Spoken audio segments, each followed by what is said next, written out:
día, doctor. Buen día.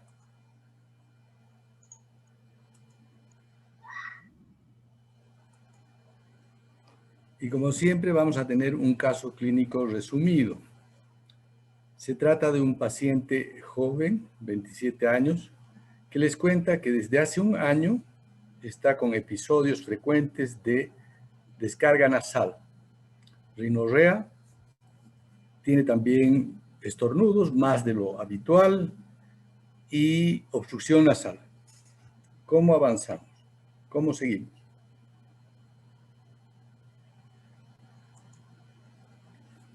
¿Qué dicen? ¿Qué ideas tienen? Primero que nada, a ver, cada vez que el paciente manifieste unos síntomas, por ejemplo, descarga nasal, rinorrea, no se pueden quedar ustedes con solo ese concepto, tienen que abundar en el síntoma, tienen que sacarle el mayor partido posible. En este caso podríamos preguntar características de la descarga y el paciente les dice que es una descarga transparente, pero que tiene cierta viscosidad. Y eso en medicina o en rinología se entiende como una rinorrea de qué tipo. Porque es diferente cuando les dicen que es una descarga nasal transparente, pero completamente fluida, líquida, como agua.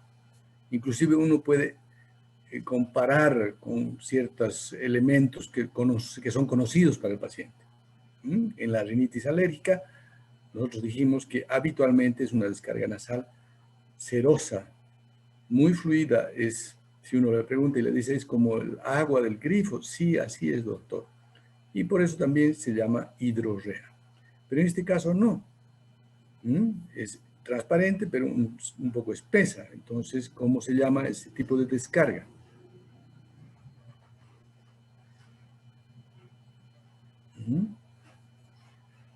¿Qué dice?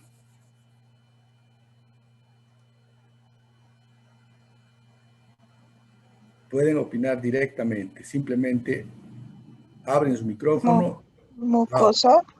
Mucosa, mucosa, ¿ya? Y si quieren ustedes tener una referencia comparativa, uno le puede decir al paciente si se parece a la clara del huevo. También podría ser así un poquito blanquecina, también entra dentro de la categoría mucosa. Eso es importante, porque si es una hidrorrea les orientará en un sentido. Si es una rinorrea purulenta o mucopurulenta, orienta en otro sentido. ¿Tiene estornudos? Bueno, habrá que averiguar si son los famosos estornudos en salva, típicos de la alergia. Aquí hay estornudos frecuentes, pero aparentemente no son con esa característica de salva. Y obstrucción también tienen que aclarar, es unilateral, bilateral, es alternante, es de día, es de noche, etcétera, etcétera. Todo eso orienta. En general, ¿qué les parece este conjunto de síntomas? ¿Hacia qué tipo de proceso orienta? ¿Será un problema agudo? ¿Será crónico?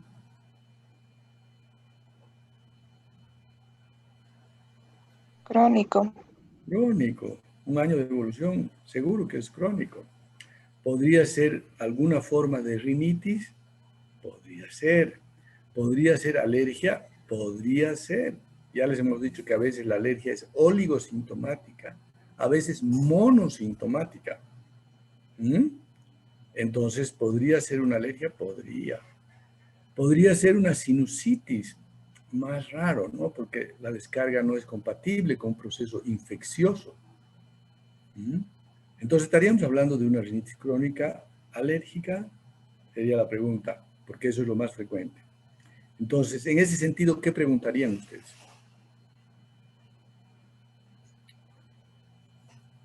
Si yo quiero relacionar con alergia un determinado caso, ¿qué elementos de la anamnesis me orientan hacia alergia?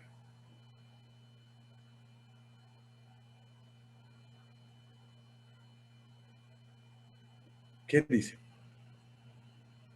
Eso lo vimos en la clase pasada. Y tienen que ir asimilando lo anterior y aplicar a los nuevos escenarios. Esa es la idea.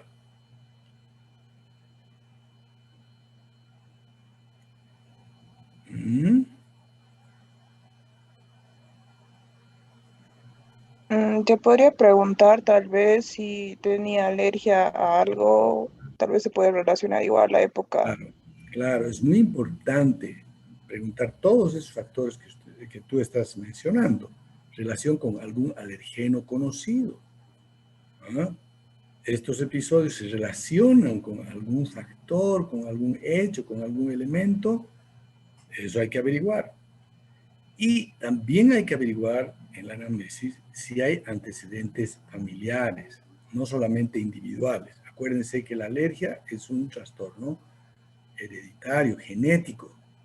Entonces, también tendría que preguntar, bueno, aquí no podemos establecer una relación causal con alergenos conocidos, habituales, pero sí el paciente dice que estos episodios se exacerban o se desencadenan en situaciones de cambio de temperatura hacia frío, cuando hay humo de cigarrillo en el ambiente, cuando hay un olor fuerte.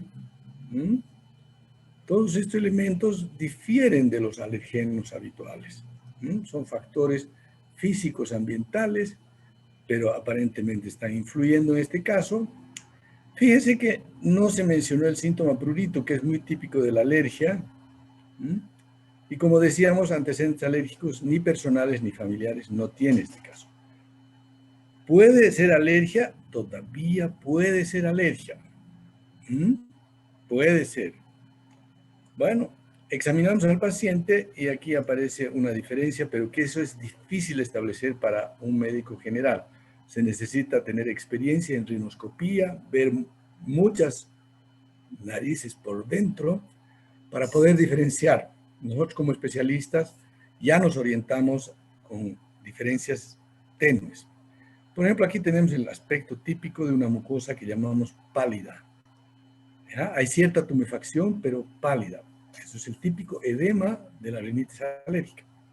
En cambio, aquí vemos tabique, la cabeza del conecto inferior, ambas fosas son izquierdas, y vemos que hay una especie de coloración violácea, rosado muy oscuro, que es típico de los fenómenos congestivos. Aquí lo que está pasando es que hay un mayor riego sanguíneo. No hay hiperemia, lo que hay es mayor aporte sanguíneo, sobre todo en los cornetes, y a veces se ven muy, muy violáceos. Bueno, con ese aspecto, ya con el examen físico, nosotros pensamos en este diagnóstico. Se aleja la posibilidad de alergia y pensaríamos más que nada en este proceso crónico, para que no piensen que todas las rinitis crónicas son alérgicas.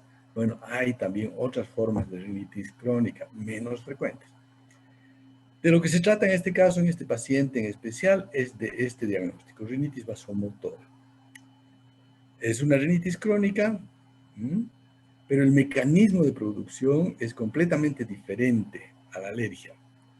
Aquí no hay un alergeno, no hay producción de anticuerpos, no hay producción de IgE por parte del paciente, sino que hay una sensibilidad o hipersensibilidad de carácter reflejo inespecífica. Pueden haber diferentes factores que desencadenan esta reacción, este reflejo de la mucosa nasal.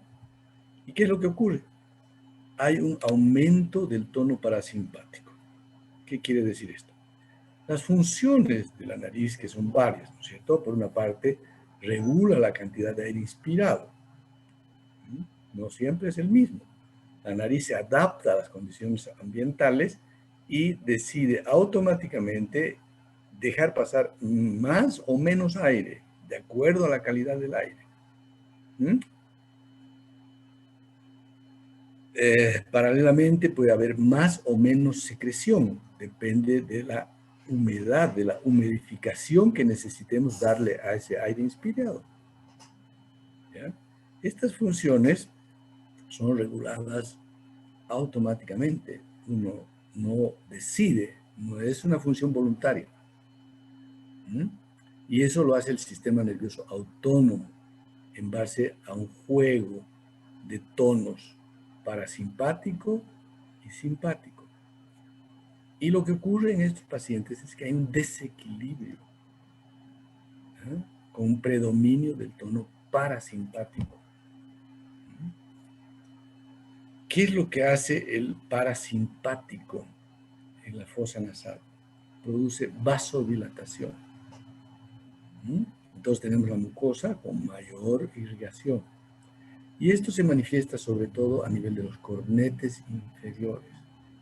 Se ponen tumefactos, aumentan de volumen. Entonces hay menor entrada de aire, hay obstrucción, hay mayor cantidad de secreción. Y la estimulación del parasimpático también produce estornudos, pero habitualmente no en carácter de crisis de estornudos. El simpático, por el contrario, produce lo opuesto, vasoconstricción. Entonces el cornete disminuye de volumen y deja pasar más aire. Hay una permeabilidad nasal aumentada y hay menos secreción. Hay tendencia a secarse de la nariz. Ahora, esta es una respuesta, como les digo, refleja a las condiciones del medio ambiente. Todos ustedes han debido salir en una mañana de invierno a sus clases de las 7 de la mañana y de estar completamente asintomáticos, de repente empieza a fluirles la nariz.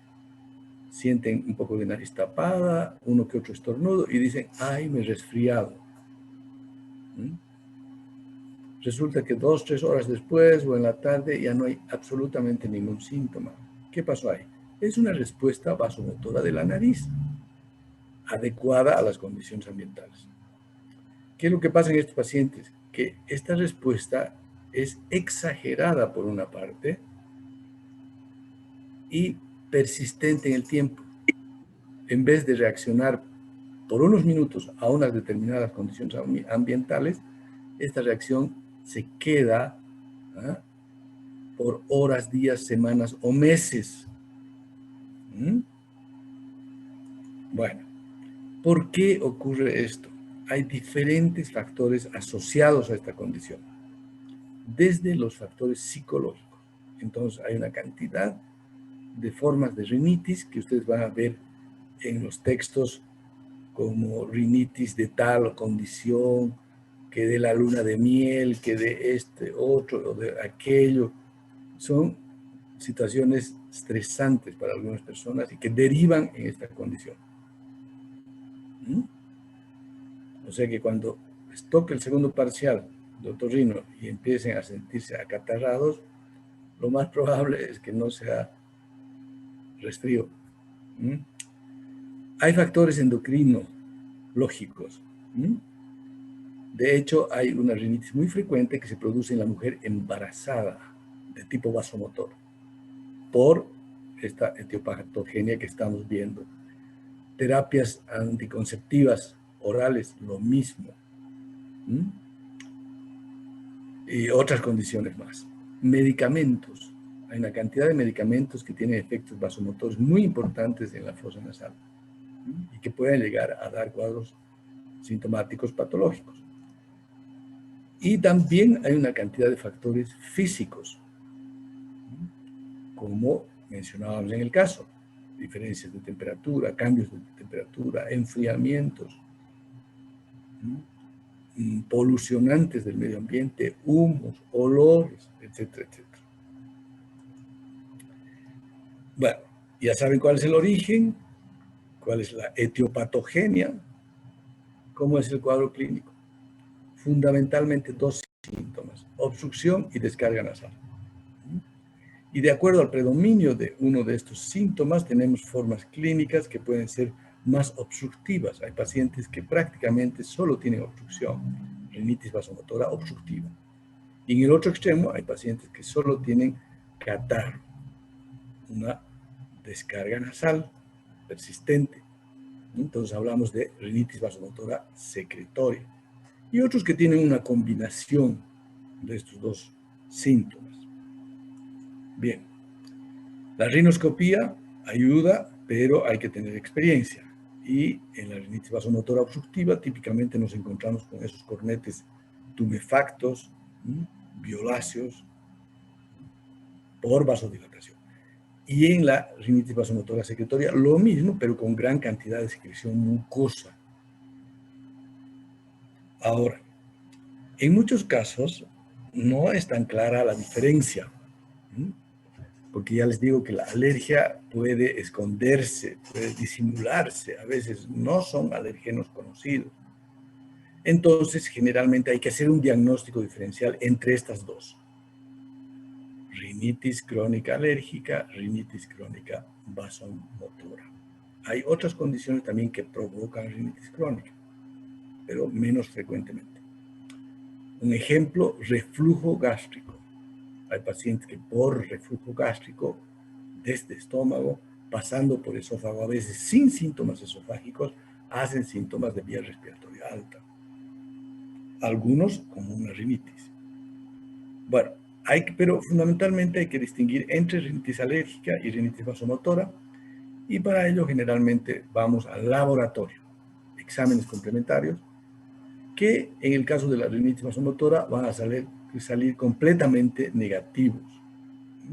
Si no hay nada en el laboratorio que indique positividad. No encontramos eosinófilos en el hemograma, en el frotis nasal tampoco. Si hacemos estudios alérgicos como determinación de IgE total, negativo. IgE específico podríamos hacer, negativo. Test cutáneo, negativo. Entonces, sería un diagnóstico por descarte. O a veces también el cuadro clínico es muy típico y no llegamos al laboratorio. Ahora, ¿qué hacemos con el paciente? ¿Cómo lo aliviamos? Bueno, por una parte, hay que recomendarle que evite los factores desencadenantes, pero eso puede ser muy difícil. Y llegamos al tratamiento farmacológico. Como están viendo ustedes acá, los fármacos que usamos, antihistamínicos para disminuir la secreción, o antihistamínicos más descongestionantes que vienen juntos para actuar sobre secreción y sobre obstrucción, corticoide tópico para sobre todo las formas obstructivas, hipertrofias del cornete, puede servir. Si se fijan, son todos los mismos elementos que usamos para alergia. Pero ¿qué elementos terapéuticos médicos estarían faltando, digamos, que hemos visto para alergia? No estamos indicándole medidas ambientales de control de alergenos, porque aquí no tiene sentido. Esto no podríamos recomendarle que evite el polvo de habitación, que evite los animales domésticos. No tiene sentido, porque el origen es otro. Y a diferencia de la alergia, lo que aquí no tiene lugar es la inmunoterapia, las vacunas. Acuérdense que en alergia usábamos, y la herramienta ideal en realidad es la inmunoterapia, que es la única medida terapéutica que convierte a un paciente alérgico en no alérgico, que eso es lo ideal. Eso se llama inmunoterapia o desensibilización específica. Son vacunas, en base al mismo alergeno que provoca el cuadro. Eso no tiene cabida aquí tampoco. No podemos usar. Ahora, también en forma similar a la alergia, desde el punto de vista quirúrgico, podemos ayudar al paciente. ¿En qué aspecto? En dos aspectos fundamentalmente. El más usado, reducción del volumen de los cornetes inferiores, turbinoplastia. Fíjense que estamos hablando de remodelación quirúrgica, no estamos hablando de exéresis quirúrgica. Porque también en una época en algunos países se preconizó, no solamente para esta condición, para varias condiciones, la extirpación total del cornete inferior. Eso se llama turbinectomía. Es otra cosa y es completamente desaconsejada. Eso no hay que hacerlo prácticamente nunca, porque le estamos quitando a la nariz, o le estaríamos quitando a la nariz, un órgano vital para la fisiología de la nariz, para regular el paso del aire, la humedad, purificarlo, calentarlo, etc. Todas estas funciones no se cumplirían y derivan en cuadros clínicos muy, muy sintomáticos, un problema para el paciente cuando se produce. La turbinoplastía, entonces, para reducir el volumen de los cornetes. Y en sus textos van a escuchar o leer que hay una cirugía llamada del nervio vidiano. El nervio vidiano es un nervio que ingresa a la fosa nasal por la región posterior de la nariz, cerca de las coanas, Y es un nervio que tiene un tono predominantemente parasimpático. Es decir, si eliminamos a este nervio, quitamos el tono parasimpático, fundamentalmente pensando en las formas secretoras o secretorias, que vamos a producir sequedad nasal.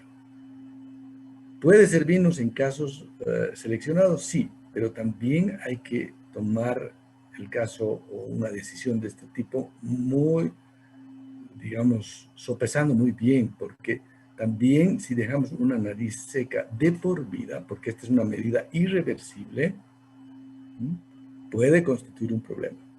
Un paciente que pedía o presionaba para que le corten la secreción nasal, bueno, esto le corta la secreción, pero le corta definitivamente y le lleva a una nariz seca de por vida. Entonces ahí es una decisión que hay que sopesar muchísimo. Bueno, vamos a otro escenario.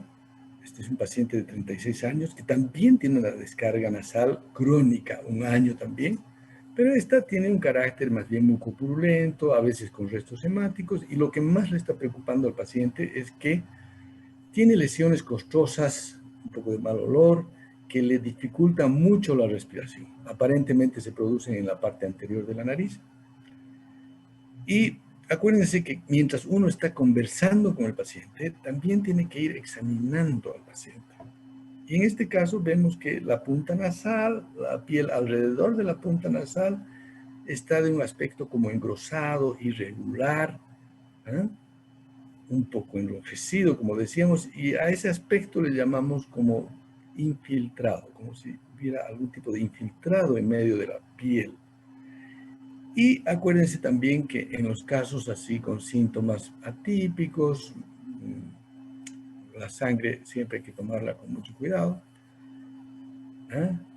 Él tiene descarga un poco hemática y aunque no tuviera descarga hemática, la cronicidad del cuadro me obliga a tomar este caso con mayor atención. Es decir, aquí voy a extremar mis recursos de anamnesis y de examen físico. Entonces voy a completar el examen físico de otorrino y lo más fácil, y sobre todo para ustedes, es examinar la orofaringe. La internita baja lengua es deprimir la lengua. No hay pretextos. No tenía un espéculo nasal. Bueno, pero examinarás la garganta, la cavidad oral. Y un dato que salta en la anamnesis es que vive en el Chapare desde hace 10 años. Entonces, típico aspecto de nariz con piel infiltrada, estas costras que pueden ser mucho mayores, que le están complicando al paciente. Y ya pensarían ustedes en un diagnóstico.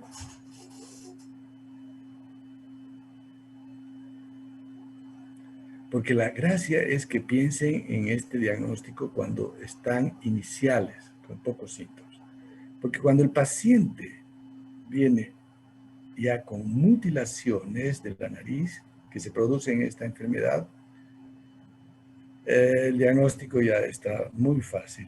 Estas son unas vasijas a todo esto precolombinas. Entonces esta enfermedad existía en América antes de que llegaran los españoles.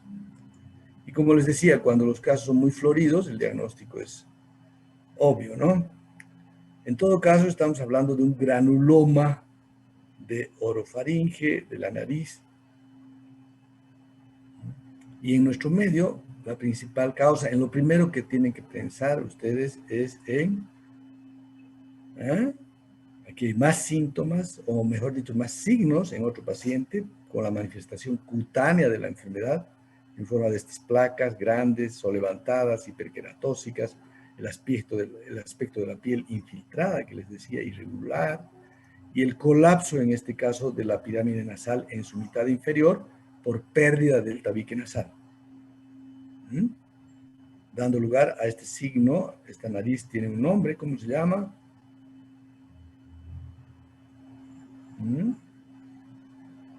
Esta es la famosa nariz tapiroide, de tapir. Lo malo es que ustedes no han visto nunca un tapir, ¿o sí? Bueno, son unos animales, mamíferos grandecitos, que tienen la nariz como un poquito colgando. Y esto se produce porque se perdió el sostén cartilaginoso, se necrosó el cartílago, perforación septal, grande, entonces el soporte de la mitad inferior de la nariz se pierde. Y aquí en la orofaringe están viendo un signo que no van a ver frecuentemente, pero que se menciona mucho en los textos, que es la famosa cruz de Escomel. ¿Ah? Entonces tiene granuloma, sobre todo de paladar blando, granuloma también de paladar duro. Y lo que ocurre es que en la línea media y en la unión del paladar duro con el blando, acá en esta zona hay tejido fibroso, unos rafes, que son difícilmente afectados por el granuloma. Entonces quedan como grietas. Y se produce esta cruz, ¿no? Pero esto es raro, no lo esperen siempre. Generalmente se ve un paladar infiltrado, como están viendo acá, difuso. Ahora, ¿cómo se llegó a esto? Ustedes ya conocen esta enfermedad y saben que un mosquito al interior del monte, en ciertas regiones de nuestro país, picó a un huésped que habitualmente es el hospedador, un roedor, animal de monte, aunque en la literatura se está mencionando últimamente que también pueden ser huéspedes los perros domésticos. Eso es un dato que he leído, habrá que confirmarlo, pero la historia clásica que yo conocía era animal de monte. Esto no se produce por picaduras de mosquitos en áreas urbanas, es habitualmente monte adentro. Entonces el mosquito pica al huésped, adquiere el protozoo, es un parásito, pica a una persona y esta persona en los días y semanas siguientes, a partir de una pequeña pápula, empieza un nódulo y termina a las semanas con una úlcera grande, típica de bordes solevantados. Habitualmente el fondo es limpio. Y esta úlcera evoluciona por mucho tiempo y luego cicatriza, pero deja una cicatriz también típica. Es acrómica, de bordes solevantados, con a veces pigmentaciones centrales. Esto es clave, porque a un paciente que viene con unos síntomas y signos sugerentes, ustedes tienen que preguntarle si alguna vez tuvo una picadura que evolucionó de la forma que hemos comentado. Y sobre todo preguntarle dónde vivió, dónde trabajó. ¿Ah? Bueno, en resumen, la leishmania que vemos en nuestro país es una forma mucocutánea, porque hay varias formas, y que produce las lesiones de piel y de la vía aérea y digestiva superior. Entonces, el agente es un protozoo, que es la Leishmania brasiliensis, y es endémica en lo que llamamos el biotopo subtropical, es decir, regiones que están entre 1000 a 1700 metros de altura, y eso en nuestros países fundamentalmente Chapare, Yungas, Yapacaní, Chaco. Aunque en el último tiempo esta enfermedad ha ido expandiéndose. Ahora, es más frecuente en gente de la edad media, gente joven o de edad media. ¿Por qué creen ustedes que ocurre esto? Porque son las más expuestas a trabajar. Exactamente, es la gente que en estos lugares se interna al monte y duerme en estas regiones, en estos lugares. Y ahí viene la picadura. Es muy excepcional la picadura accidental, ocasional, porque ustedes estaban pasando por alguno de estos lugares. Eso es muy raro. Teóricamente posible, sí, pero muy raro. Entonces afecta a gente en edad de trabajar. Y lo importante, el 80% de los casos tienen lesiones mucosas. ¿Mucosas dónde? Mucosa nasal, orofaringe, esfera del otorrino. Y lo que les quiero transmitir es que aprendan a examinar y así van a tener oportunidad de reconocer y diagnosticar estos casos. No es muy complicado la sospecha, pero siempre que esté en la computadora. ¿Mm? Entonces, en otorrino tenemos granuloma destructivo, fundamentalmente esto se inicia en la nariz, en tabique, por eso es el colapso de la punta de la nariz, mucosa oral, paladar blando, faringe, laringe, si estuviera comprometida la laringe, inmediatamente, ¿qué síntoma va a haber? ¿Mm? Trastornos de la voz, disfonía. Y en la piel, bueno, están las placas, ¿no? Que son más o menos típicas también. Ahora, les cuento que muchos de estos casos, a lo largo de años, a mí me llegaban con diagnósticos totalmente fuera de contexto, generalmente con lesiones granulomatosas de cavidad oral, pero pensando en cáncer. ¿Y qué creen que pasaba? Solamente les preguntábamos dónde habían estado, porque hay que reconocer el granuloma, y eso se puede hacer por examen de orofaringe. Casi siempre tienen lesiones en orofaringe. Entonces reconocen granuloma, y en Bolivia granuloma significa primero leishmania, luego tenemos otras etiologías también como TBC, lepra, en el oriente blastomicosis, y hay otros también, otros orígenes, pero más raros. Entonces en nuestro país primero leishmania. ¿Qué pregunta creen que les hacíamos nosotros? Antes de seguir enredados en ese probable cáncer. ¿De dónde procede? ¿De dónde procede? ¿Dónde vives? ¿Y qué otra pregunta? ¿Antecedentes familiares? Le preguntamos, ¿tienes una cicatriz de una picadura? Suficiente. Esa foto que les he mostrado de ese tobillo es de un paciente que le hemos hecho esa pregunta. ¿Tienes una cicatriz de una picadura? Porque esta picadura no la olvidan. Evoluciona por semanas y meses. ¿Ah? Y años después vienen las manifestaciones en otorrino. Entonces, ¿qué pasa? Se levanta el pantalón y ahí está la cicatriz. Y ahí está. Obviamente hay que hacer serología y hay que hacer frotis de la lesión, etcétera, etcétera. Sí, hasta biopsia se puede hacer. Pero ya no es aceptable que ustedes anden perdidos en el diagnóstico, que es lo que habitualmente, cada vez menos, pero no debería pasar en nuestro país, donde es una enfermedad frecuente. Bueno, el tratamiento se hace en base a sales antimuniales, que cuando son aplicadas en primera instancia, como tratamiento primario, ¿no es cierto?, pacientes vírgenes, funciona espectacularmente. Entonces, 1 a 2 ampollas por día, durante un mes, mes y medio, es suficiente, ambulatorio. Entonces, la oportunidad de sanar completamente a estos pacientes es diagnóstico precoz para evitar mutilaciones, lesiones mutilantes, y tratamiento completo, porque también tienen que motivar a los pacientes para eso.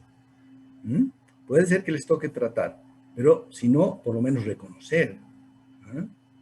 Reconocer. Porque si el paciente abandona el tratamiento, después recurre y hay que usar medicamentos mucho más caros, más complicados, intrahospitalarios, parenterales. Entonces, la primera oportunidad siempre es la mejor. ¿Qué dudas tiene? Doctor, y en caso, buenos días, y en caso de que afecte todo el septum o el tabique, ¿qué tendríamos que hacer?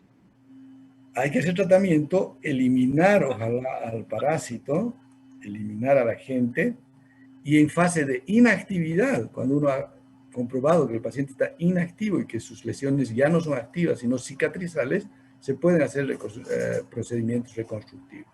Se puede. Pero tiene que estar inactivo. Primero viene la fase de tratar. Entonces, del punto de vista sigue nomás. Perdón, doctor. Está bien, doctor. Mi otra pregunta era respecto al anterior caso de tratamiento quirúrgico. ¿Esa sería nuestra última opción o cuándo ya podríamos plantearle al paciente que podríamos hacer la extracción del nervio?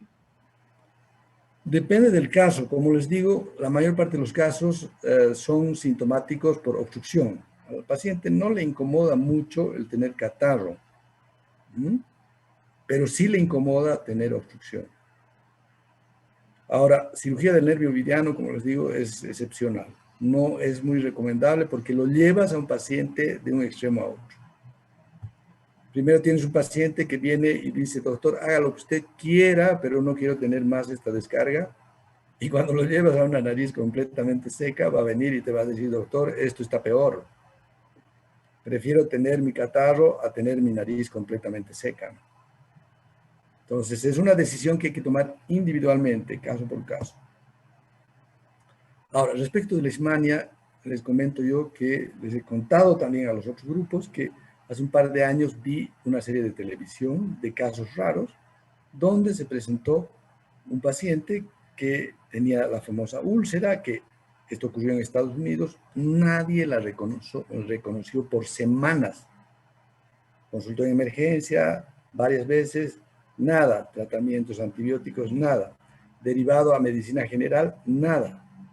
El médico general, después de un par de meses, recién lo dedicó al dermatólogo. Y esto no porque no quisieran. El problema de acceso a la salud en los países del primer mundo no es tan fácil. Aquí nuestros pacientes están muy descontentos cuando se deriva de un día para otro, ¿no? La consulta del especialista, cuando no se hace en el día, es motivo de quejas, protestas, bloqueos, etc. En otros medios, supuestamente mucha mejor medicina, no es tan fácil consultar con el médico, hay que programar. Esa fue la primera parte interesante del caso. Y la otra parte es que el dermatólogo, después de todo este calvario, ya con más experiencia, la primera pregunta que le hizo o que al paciente, que no le habían hecho los otros médicos, ¿cuál creen que fue? Se había viajado en vacaciones a lugares tropicales. ¿Dónde has estado? Y la respuesta también me enganchó más en el programa porque el paciente dijo, Bolivia. Estaba de vacaciones en el trópico de Bolivia. Y bueno, ahí ya le hicieron la serología, frotis, biopsia y todo, y leishmania.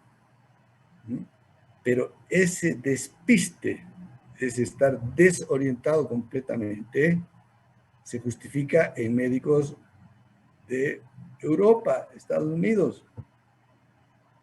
Nosotros no podemos cometer ese error. ¿Ya? Es una enfermedad habitual en nuestro medio, atípica para los médicos de otros medios, pero para nosotros la historia, las lesiones, las cicatrices, antecedentes epidemiológicos son como para no perderse. ¿Ya? Esa es la lección. Y gran parte de los hallazgos están en la esfera de otorrino. Y más que nada en un examen prolijo de la orofaringe. Y con el examen y el antecedente de dónde vino, etcétera, etcétera, etcétera, etcétera, ya cáncer o enfermedades más raras no estarían en primer lugar. No me dicen muy bien cuando recibo interconsultas con un CA en interrogativo y se trata de una leishmania.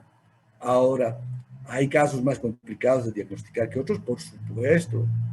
Hay casos de leishmania donde entra el diagnóstico diferencial de cáncer, no está tan fácil, pero la gran mayoría de casos no son difíciles de sospechar.